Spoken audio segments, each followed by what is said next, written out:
Car sharing is what I'm learning today as I speak to Steven Vincent from GoTo Car Share. I'll be learning about the benefits of car sharing, how you actually book a car, and why Steven started the business in the first place. Hi Steven. Hi. Hi. Can you first just tell me a little bit about your business? Sure. So we are GoTo Car Share, the first car sharing service in Tauranga. We have opened just recently. We've started off with 3 vehicles, and we're based in the Tauranga CBD at the back of the base station co-working space. Why did you start the business? Well, that's a very good question. I've thought about this long and hard, and I've realised that it goes back a little way in terms of 2 things: sharing and the use of resources. So when you look at the things that I've done over the last, say, 20 years in business, they all seem to revolve around the use of sharing resources. So essentially, the co-working space that we're in at the moment is the sharing of office resources, and we operate this space. Base station? Base station, yes. And we also have a history in technology of a special type of software, which is called open source software, which is at its heart the sharing of software. And so when we look back at these things and we add and we look at other resources we actually had a small fleet of vehicles for the technology side of what we do, for our technicians to go out and visit clients. And those vehicles were sitting there a lot of the time. So let's say they were used 25% of their time.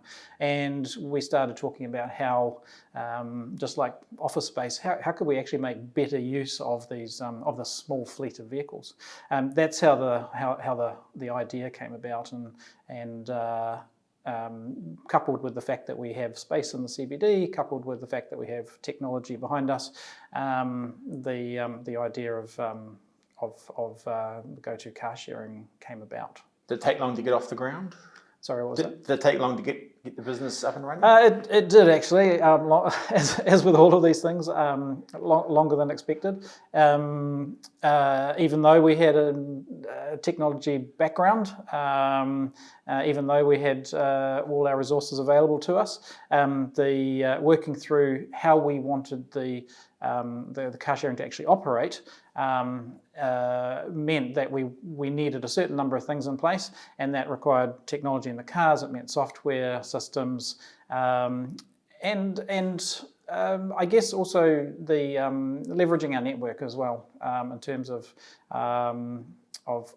getting word out there as to what we're doing, and making sure it was something that would actually be used by the community. Yeah. So where are people mainly driving? Have you got stats on how far they go?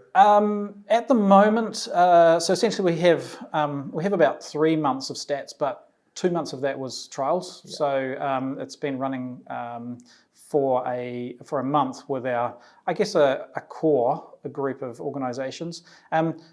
We set it up to primarily to be used for short trips. So we saw it as perhaps Bay of Plenty based, and short trips around the city. So perhaps to Rotorua, to Whakatane, and the like. But generally speaking, for short trips around the general Tauranga area, and that's what it's been generally used for. So if we look at the trips, they generally are shorter. Yeah. And how do you actually sign up? What's the process for that? So the sign-up process was designed based on what we actually wanted to create as a service. So originally it was business to business. So we saw being a CBD-based operation, we saw that there are a number of small businesses in the CBD that could utilise a car sharing service. So based on that, we decided that the sign-up process would best be like a membership-based service. So you'll sign up an account for your organisation, and then you sign up your drivers as part of that account. So other car sharing schemes are very, they're just individual based, so every individual has their own account, and I guess you would claim that back from your employer if you used it for business purposes. We decided to go the other way, to set up accounts with the business and then add the drivers to it. Now, of course, as we were doing that, we were thinking somewhere like the Tauranga CBD has got a number of residents actually living in apartment buildings and the like now, and it's increasing. So we didn't want to turn away individuals who wanted to use the service. So they too can sign up under the same scheme. They set up an account and then they can set up multiple drivers. So as part of the offering, we wanted to make the process as simple as possible, and part of that is to have an all-inclusive price. So we didn't want to go down the track perhaps of traditional rental companies in the sense that you have these add-ons once you've booked your car. So it's a single price for by the hour, by the day, etc. And that, in keeping with that, we wanted to make sure everything was included. So insurance, for example, is fully included in the price you pay, and there is a excess that applies to everybody, of course, but otherwise the vehicles are fully insured. Yeah. What's the excess, just as a... It's $2,000. Oh, yeah. Yeah. So obviously it's slightly higher because it's a service, slightly higher perhaps than what you would have for your private vehicle, but essentially we are a rental car service. Yeah. Any trends in the usage? Is it? Yeah, it's an interesting one. So I was looking at the stats from last month, and actually from the last few months, just yesterday, and so we have, and we'll talk about this. We have 3 different cars. So we've got 3 vehicles. Yep. 2 of the vehicles are second hand and 1 is new. So we have our little Leaf. It's a 2015 Leaf. We have a Hyundai Ioniq, which is a 2017, and we have a brand new MG, which is essentially a 2021, which arrived in 2022, as did a number of the MGs with delivery issues. So we've got a range there of ages. The 2 larger cars both have roughly the same capacity in terms of kilometres, and the Leaf, of course, our Leaf is sitting at around about 10 bars. So we're at full charge. We're getting about 120 k's from it. And actually, it's the little Leaf, the Nissan Leaf, that is getting the most use at the moment. That may be because people don't need one of the other cars which they don't need the distance or the capacity of the other cars, and the Leaf is perfectly fine for the round the town trips, and once again that's most of the trips that are occurring. So it seems that the trend is for the Leaf. It is slightly cheaper than the other cars, so it may be that as well, but definitely a pattern there. So it'll be really interesting to watch as we go forward in terms of what sort of cars are actually used. Did you go for the EVs for something environmental, or was it just a... 100%. We wanted to, although the car sharing and the sharing of the resources that we talked about earlier was a big part of it, we also wanted to move our own use of vehicles to electric, and we wanted to be part of that. We wanted to be able to essentially be part of that revolution in terms of the environmental issues and so on. Yeah, and you've got a charger here, haven't you? We do. So as part of our offering, we knew that we would need to charge our vehicles on site. So we have fast chargers for each of the vehicles so that we can charge them overnight easily. But we also realised that between rentals, we may need to rapid charge the cars. Excuse me. So we, right from day one, we installed a DC charger. It's a smaller one in terms of compared to what else is around. It's a 30 kilowatt hour charger, but it's there so that we can rapid charge a vehicle if needed. If we need to turn a car around quickly to get it back out again. And as part of that, we realised that having that, which is one of the most expensive or one of the biggest investments we've made, apart from the vehicles, we realised that having that sitting there and not being used day to day would be silly. So we contacted a couple of networks and decided on ChargeNet to put that charger on the public ChargeNet network to be part of their network.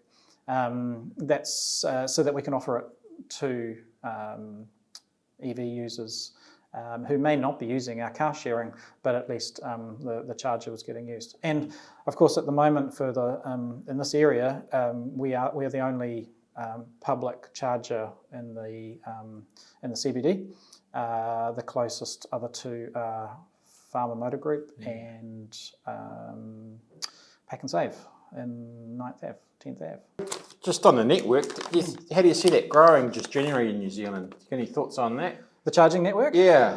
Yeah, it's an interesting one, and I know I know it's an issue for many people in terms of being able to travel essentially, but definitely it can only grow.